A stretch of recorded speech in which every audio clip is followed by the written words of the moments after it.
सोचिए एक शहर है जिसके चारों तरफ एक बहुत ही स्मार्ट दीवार है जो ये तय करती है कि कौन अंदर आएगा और कौन बाहर जाएगा।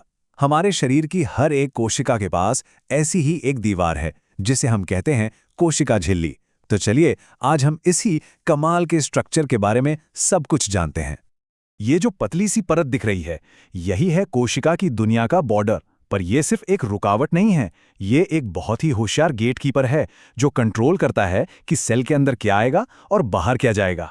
तो आज हम क्या क्या देखने वाले हैं? सबसे पहले हम कोशिका की इस बाउंड्री को समझेंगे। फिर हम इसके आर्किटेक्चर यानी तरल मोज़ेक मॉडल पर बात करेंगे। उसके बाद देखेंगे कि ट्रांसपोर्ट कैसे होता है और आखिर में कुछ नीट के सवालों को भी सॉल्व करेंगे। तो चलिए शुरू करते हैं अपने पहले सेक्शन से। देखिए, कोशिका झिल्ली कोई पत्थर की दीवार नहीं है, ये एक जीती जागती हमेशा बदलती रहने वाली चीज है।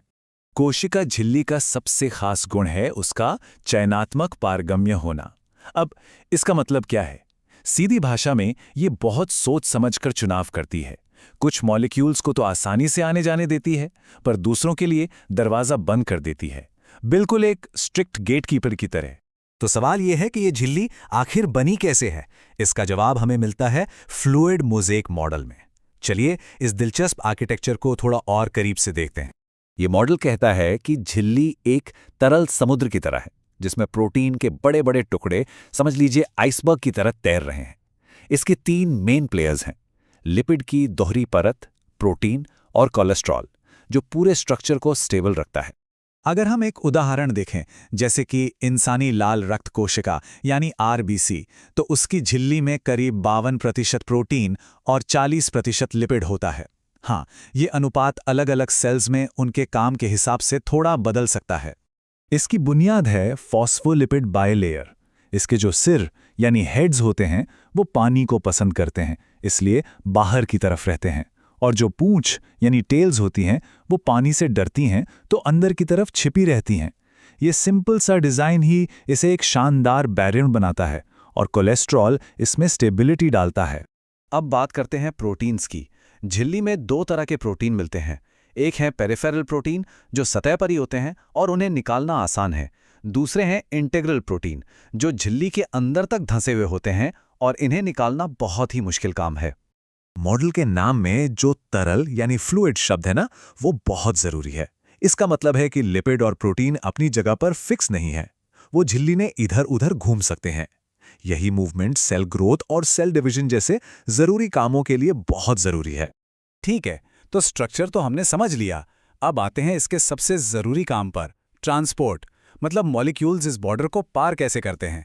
मॉलिक्यूल्स के आने जाने के 2 मुख्य तरीके हैं, पैसिव और एक्टिव। पैसिव ट्रांसपोर्ट बिल्कुल नदी के बहाव के साथ बहने जैसा है, मतलब हाई से लो कंसंट्रेशन की तरफ। इसमें कोई एनर्जी नहीं लगती। और एक्टिव ट्रांसपोर्ट इसका उल्टा है, नदी के बहाव के खिलाफ तैरने जैसा। इसमें एनर्जी यानी ATP खर्च होती है। यहां देखिए, बाईं तरफ है पैसिव ट्रांसपोर्ट, जहां चीजें नेचुरली हाई से लो की तरफ जा रही हैं, जैसे कोई चीज पहाड़ से नीचे लुढ़कती है। और दाईं तरफ है एक्टिव ट्रांसपोर्ट, जहां एनर्जी का इस्तेमाल करके चीजों को उल्टा लो से हाई की तरफ धकेला जा रहा है। पैसिव ट्रांसपोर्ट के भी 3 टाइप हैं। पहला है सिंपल डिफ्यूजन। इसमें छोटे न्यूट्रल मॉलिक्यूल्स सीधे झिल्ली के आर पार निकल जाते हैं, कोई रोक टोक नहीं। दूसरा है ऑस्मोसिस, जो खास तौर पर पानी के डिफ्यूजन के लिए है। और तीसरा है फैसिलिटेटेड डिफ्यूजन, जिसमें पोलर मॉलिक्यूल्स को झिल्ली पार करने के लिए एक कैरियर प्रोटीन की मदद लेनी पड़ती है। ओके, थ्योरी काफी हो गई। अब वक्त है इस नॉलेज को परखने का। चलिए नीट के कुछ पिछले सालों के सवालों को हल करते हैं। ये देखिए, नीट 2023 का सवाल में सबसे जरूरी फ्रेज है सांद्रता प्रवणता के विरुद्ध, यानी अगेंस्ट देयर कॉन्सेंट्रेशन ग्रेडियंट। बस यही कीवर्ड है। इसका सीधा मतलब है कि मूवमेंट लो से हाई कॉन्सेंट्रेशन की तरफ हो रहा है। तो जरा याद करिए, हमने अभी क्या पढ़ा था? कौन सा ट्रांसपोर्ट मैकेनिज्म एनर्जी का इस्तेमाल करके मॉलिक्यूल्स को ऊपर की तरफ यानी ग्रेडियंट के खिलाफ धकेलता है? बिल्कुल सही जवाब है एक्टिव ट्रांसपोर्ट।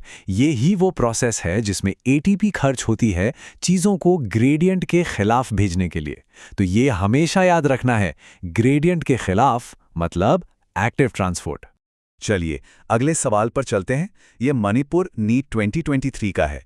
यहाँ मीजोसोम के बारे में 2 स्टेटमेंट दिए गए हैं। हमें देखना है कि ये सही है या नहीं। इस डायग्राम को देखिए। इसमें आप देख सकते हैं कि प्लाज्मा मेम्ब्रेन अंदर की तरफ मुड़कर एक स्ट्रक्चर बना रही है। यही मीजोसोम है। और हाँ, ये रेस्पिरेशन और डीएनए रेप्लिकेशन जैसे जरूरी कामों में मदद करता है। इसका मतलब स्टेटमेंट आई और स्टेटमेंट 2 दोनों ही बिल्कुल सही हैं। मीजोसोम प्लाज्मा मेम्ब्रेन का ही एक एक्सटेंशन है और सेल के लिए जरूरी काम भी करता है। एक और सवाल देखते नीट 2017 से। ये पूछ रहा है कि बैक्टीरियल सेल को उसका स्टिकी कैरेक्टर यानी चिपचिपापन कौन सा कंपोनेंट देता है। वापस उसी डायग्राम पर चलते हैं। सेल वॉल के भी बाहर देखिए। एक लेयर है जिसे ग्लाइकोकैलिक्स कहते हैं। ये एक ढीली स्लाइमी लेयर भी हो सकती है या एक मोटा सख्त कैप्सूल भी। और यही लेयर बैक्टीरिया को वो स्टिकी फील देती है। तो इसका जवाब साफ है, ग्लाइकोकैलिक्स। तो इस पूरे डिस्कशन से एक बात तो साफ है कि कोशिका झिल्ली का तरल होना, उसका सख्त ना होना जिंदगी के लिए कितना ज्यादा जरूरी है। सोचिए, एक सेल का डिवाइड होना हो या हमारे नर्व इंपल्स का चलना, सब कुछ इसकी इसी डायनामिक नेचर पर ही तो निर्भर करता है। ये सोचने वाली बात है ना।